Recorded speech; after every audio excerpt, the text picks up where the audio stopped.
I have an unlikely stalker.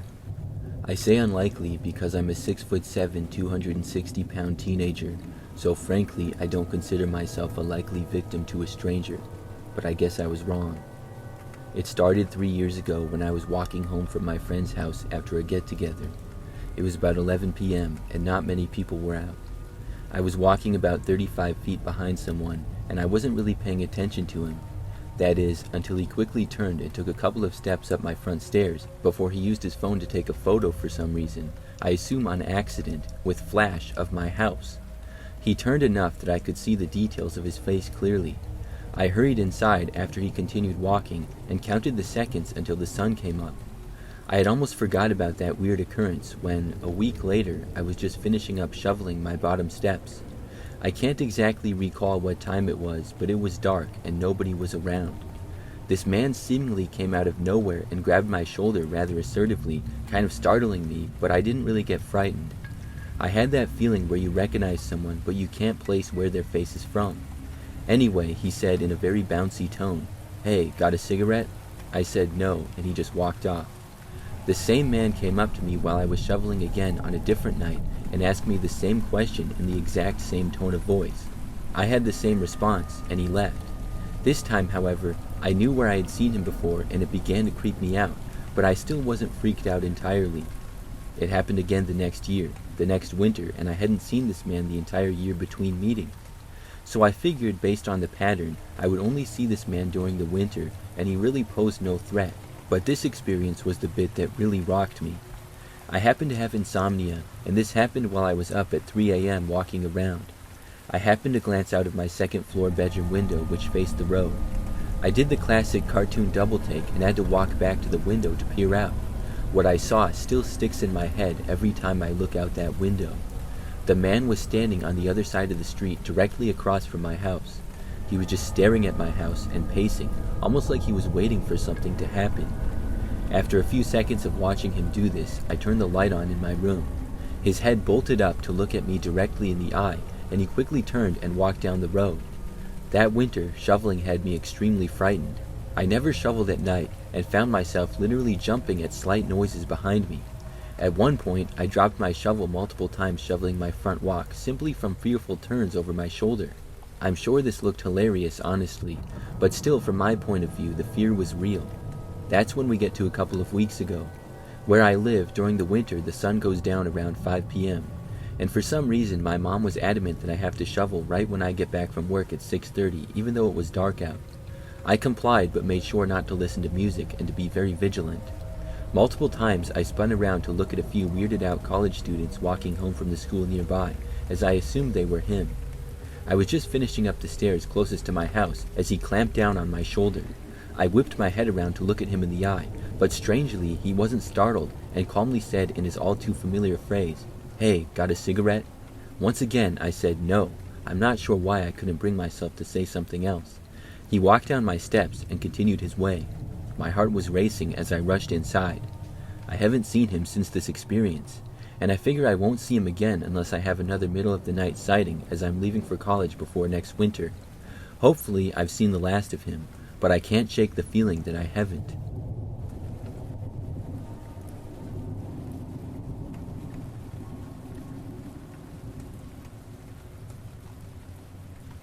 This happened to me about 4 years ago during a tattoo convention in Toronto.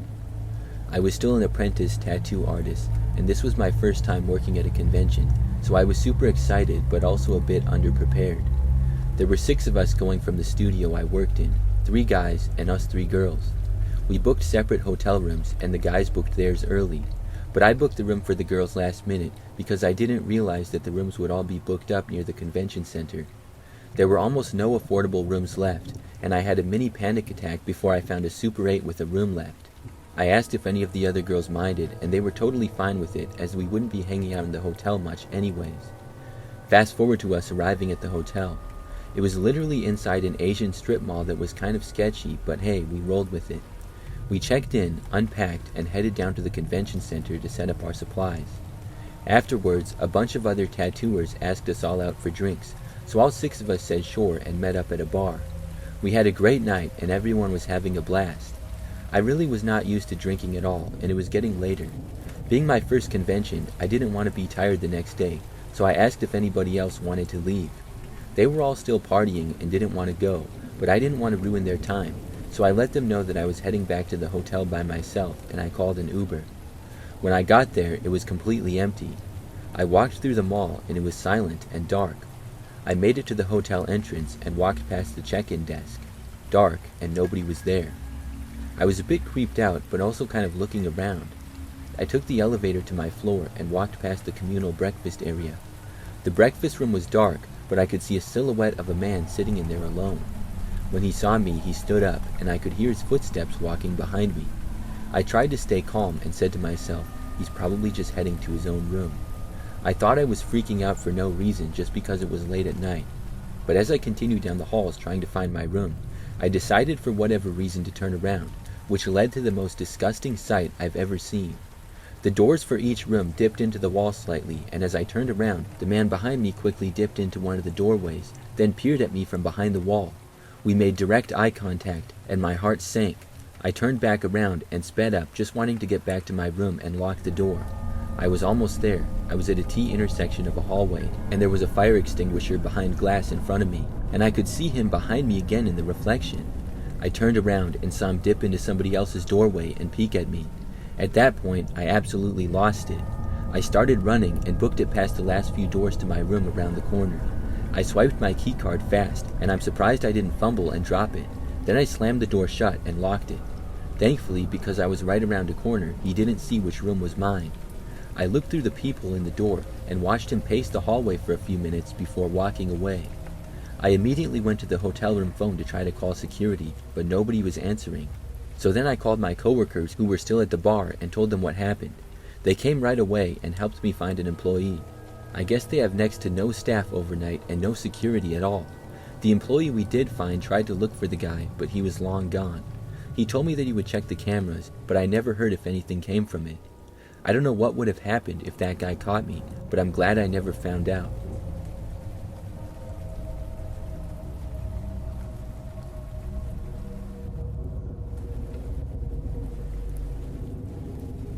I decided to drive to the largest forest in my country in hopes of getting back in touch with nature, needing to clear my head. I asked the local forestry office for the best place for a quick walk off the main trails, and was directed to this picturesque spot a little ways down the road. No reception, and with a nice blue sky, I was glad I made the spontaneous trip, and I walked farther down the path. I saw a clearing in the trees to my right. Since the plan was to get closer with nature, I ventured into the trees off the beaten path. It was great. I explored the area, listened to the birds as they swooped from branch to branch, and even got a good 5 minutes of meditation in before I heard what sounded like two animals fighting. I assumed they were just foxes and moved on. I unexpectedly reached this sand road as I emerged from the trees, but decided to walk along it for a moment as I scanned for an entry into the forest on the other side of the road. But as I looked around, I spotted a broad dangling from a bush near the road. Now, I'm aware people go to the forest for all sorts of reasons, but this did put me slightly on edge. As I turned around, I heard an electric car making its way up the road. By the time I heard it, it was less than 300 yards away. My instincts told me to hide or just avoid being seen, but there was no time, so I simply gave a polite nod as he passed and made my way in the opposite direction. He parked his car up behind me, just out of view. I began to make my way off the road, intending to go explore further, but when I saw the car for a moment doing a 180 turn then parking again, something told me to turn around and go back the way I came. As I made my way back onto the road, I spotted this man in a white shirt behind the bush the bra was hanging from. He was going in the direction I had just changed course from. I crossed the road and made my way back into the forest I arrived on the sand road from. When I got slightly farther in, I turned around to check if the man continued in the opposite direction, but he didn't. Instead, I saw that he had also crossed the road and was making his way onto the part of the woods that I had entered. By this point, I knew I was being followed. There was no way he coincidentally went one way, then turned his head to this part of the forest that I entered, but I kept my pace brisk rather than running. As I traveled farther, he was always following. I was cursing my luck as I made my way to the end of that section of the forest, just before the path that was after a large patch of grass and shrubbery, but as I looked back, I couldn't see him. I stopped for longer than I should have, scanning the trees and listening intently, but I heard nothing and saw nothing. I made my way back onto the path with some relief and turned one last time to check the tree line. When I saw he wasn't there, I began considering if I was overthinking the whole situation. But just as those thoughts crossed my mind, I saw the man emerge from the opposite side from where he was previously, once again switching sides of the road to follow me. He just stared at me, but I wasn't going to take any more chances, so I made my way down the path and back to my car, making sure to get out of there quickly, as I knew he would head down the same tight country road. I reported the man to the forestry office, but there wasn't much they could do, so that was it. When I paused at the tree line when I couldn't see him, for him to have emerged from where he did when I had made it back to the path, he had to have approached it from another angle, an angle that I admittedly wasn't checking. But I'm glad I never went further into the forest. I'm glad I followed my instincts. Otherwise, the only way back would have been through him.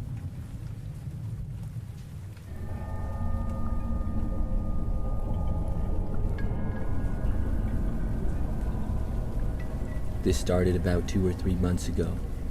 I work in an art store and I do a little of everything, helping customers, cleaning, and stocking shelves. One day this guy came in asking for some help, as he never really took up art before. Lucky me, I was chosen to help the guy. We talked for a bit, and I asked what he wanted to learn and what medium he wanted to use, stuff like that. He said he was into sketching and wanted to expand his horizon. Somehow it came up that I'm also an artist, and he got really interested. He asked me if I can help him with his art, which caught me off guard. I said that I'm not a professional and I'm not interested in teaching anyone, and he took it well and off he went. Next week he returned and specifically asked for me and said that he bought his sketchbook this time. This wasn't the biggest deal. Maybe he was proud and just wanted to show the person at the store who helped him previously how he was doing. Whatever. Apparently, I hit a sweet spot for him though, because he started coming in now every few days and became more disturbing. I also found out he learned when my work schedules are, when my birthday is, my name, and how old I am. I only found this out because of a few encounters with said customer where he would come up and talk to me. One day I clocked into work and saw him waiting in the stairs for me, and he acted all surprised like we just happened to arrive at the store at the same time. One day before my birthday, he came up to me at the exact time I was supposed to start my shift and gave me a gift and a note. He drew me a member of a band I like and gave me a birthday card. He told me he wanted to bring me something a day before my birthday because he knew I wouldn't come in the day of. He must have overheard me talking to coworkers because I never told him when my birthday was and that I would be missing work that day. After he walked away, I looked at the note he wrote me which said, "Happy 20th birthday. Keep making people happy and being so kind." On the note he also wrote, "P.S. I'm not a paper thief, so you can have this back." I realized the paper the note was written on was a piece of garbage I threw away months ago. He picked it up from the trash to return to me, and that made my blood run cold. One day he came in and asked for help like usual when he brought up buying something for kids. I wanted to know if maybe there was a wife or something involved in his life to see if I was maybe misinterpreting some things. I asked, "Oh, how old are your kids?" Also, I needed to know to give him age-appropriate supplies. He started freaking out, saying they aren't for his kids, and he didn't have kids, and emphasized that he was not married. Then he began asking me if I was married. I said I'm not married, but I'm in a committed relationship and have been for 5 years, which was a lie, and he got very disappointed and walked off. I thought that maybe that was it and he wouldn't stalk me anymore in weird attempts to pursue me romantically. He didn't come in for 2 weeks, and I was overjoyed for a while. After those 2 weeks though, he came into my work again a few times when I was busy and back. Apparently he asked my coworkers where I was for 2 weeks, which really confused me because I had been working at the store like normal. I tried my best to not interact with him, and if I did end up interacting with him, to always keep it strict and let him know that I wasn't interested in him whatsoever. I'm riddled with anxiety, and it's making me anxious at work because I'm afraid to see him. Thankfully, he hasn't done anything physical to me, but it's putting a lot of mental strain on me, and I don't want to quit because I love my job and coworkers.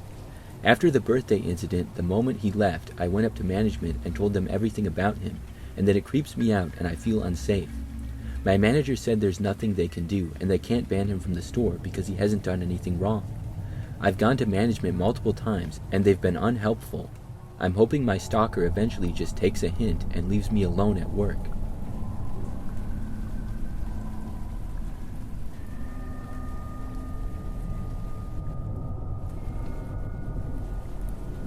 I started dating my girlfriend at the end of my senior year, and before we started dating, I used multiple dating apps. In many of my dating app profiles, I had my Snapchat listed so that people could add me. Nothing led to anything with the dating apps. I talked to people for a bit, and eventually the conversation would die out. When I began dating my girlfriend, I had deleted the apps, but never deleted my account, meaning people could still see my profile and my Snapchat in it. I realized this after a few people would add me, but it didn't go anywhere because I'd tell them I had a girlfriend. As you would imagine, the conversation would end there. But there was this one guy that added me, let's call him Adam, and he asked if I was available. Being straight, I was used to guys adding me, so I gave him the usual response, sorry, I'm straight and I have a girlfriend. I expected him to leave me alone, but he didn't. At first, the messages were normal things like, how was your day and what did you do today? Being the nice guy I am, I responded, because I thought this guy just wanted to be friends. Then the messages progressively got creepier. He started asking questions about my girlfriend, and not the basic questions. Questions like if my girlfriend is good in bed. I simply responded saying those were personal questions and I didn't feel like it was right for me to share my dating business. Adam would always apologize and not talk to me for a few days. Then he would talk to me again and ask creepy questions again. I eventually told my girlfriend about the situation. She is sweet but also very aggressively protective over me. So she added this guy and basically told him that he needed to leave me alone. Unfortunately, this enraged Adam, who responded saying that I needed to dump my girlfriend. Naturally, I defended my girlfriend and blocked Adam. Everything was cool for a week, until another account added me. This guy's name was Tyler, and he was super chill. He was super nice to me and respected my relationship with my girlfriend. As the days went by, I started to notice that Tyler's vocabulary was very similar to Adam's. I wasn't sure about it, so I didn't make any assumptions that it was him. I gave Tyler's Snapchat to my girlfriend, who added him to investigate. As soon as she added him, Tyler flipped out on her, which confirmed that it was Adam. As soon as this realization was made, I blocked him again. From there, everything went quiet from Adam for about a month. My girlfriend and I live down the street from each other, so naturally we do see each other a lot, and both our families are good friends. On top of that, our families would also house sit or pet sit for each other. Anyway, a month went by until I got a letter with no address or name on it, just my name on the front. I opened it, and to my shock and horror, it was basically a love letter from Adam. The premise of the letter was basically him saying that he loves me and he wanted me to run off with him. At that moment, two horrifying realizations hit me. One is that he knew my address, and two, he dropped the letter off himself, meaning that he was in my town. I immediately called my girlfriend, who was equally as shocked as I was, and after consulting with my parents, we called the cops. Unfortunately, since I had blocked as well as removed Adam's social media information, and that the letter had no return address, there was nothing we could do about it. Day after day, letters would keep appearing in my mailbox until they started appearing in my girlfriend's mailbox as well. Her letters were far worse than mine. Adam wrote of how much he hated her and how much he wanted to hurt her. He also stated many times of the ways he would inflict pain on her until she broke up with me. Like me, she took this to the cops, and again, they couldn't do anything about it. My girlfriend's family had plans to go to Hawaii for vacation, and I was to house sit for them. The first couple of days went fine, until one of the last nights of the week. As per usual, I was over at their house, watching TV on the couch, when the power went out. It was around 1 a.m. and pitch black when those lights went out. The next few seconds were silent, and then I heard a window smash from the office on the first floor. Immediately, I shot up and grabbed a kitchen knife and ran upstairs to hide while I called the cops. I quickly got into my girlfriend's room and slipped into the closet. As soon as I was able to contact the operator, I heard the pounding of the intruder running up the steps. Thankfully, I had relayed all the information to the operator in time, who then stayed on the phone as we both remained quiet. The intruder checked other rooms first when he reached the top of the stairs, which gave more time for the cops to arrive and for me to get ready just in case I needed to defend myself. A few minutes went by until I heard the intruder start walking towards my girlfriend's room. In the few precious seconds I had, I slipped out of the closet and positioned myself next to the door. As soon as he opened the door and started to enter the room, I took the kitchen knife and drove it into his shoulder. A young man screamed in pain as I heard a heavy metallic object make a large thud as it hit the ground. From there, I bolted out of the house where I was met by 4 squad cars and cops with their guns raised. I put my hands up shouting that he was upstairs. A few minutes went by and the intruder was dragged out, still screaming in pain. With the siren lights flooding the street, I got a glimpse of his face. It was Adam. I was informed later by an officer that metallic thud was made by him dropping his handgun when I surprised him. Adam had traveled to my state to be with me. He had rented a room at a local motel and would put letters in both my girlfriend's and my mailbox daily. He would do this in the early hours of the morning. This was confirmed by security footage of the motel he was staying at. That night, Adam had plans to kill my girlfriend and her family so I would choose to be with him. He managed to pry open the power box and switch off the power to her house along with the neighboring houses. He broke in with the intent of her being there. To be honest, I have no idea how this outcome would be different if they did not go on vacation, and I'm glad he's in jail now.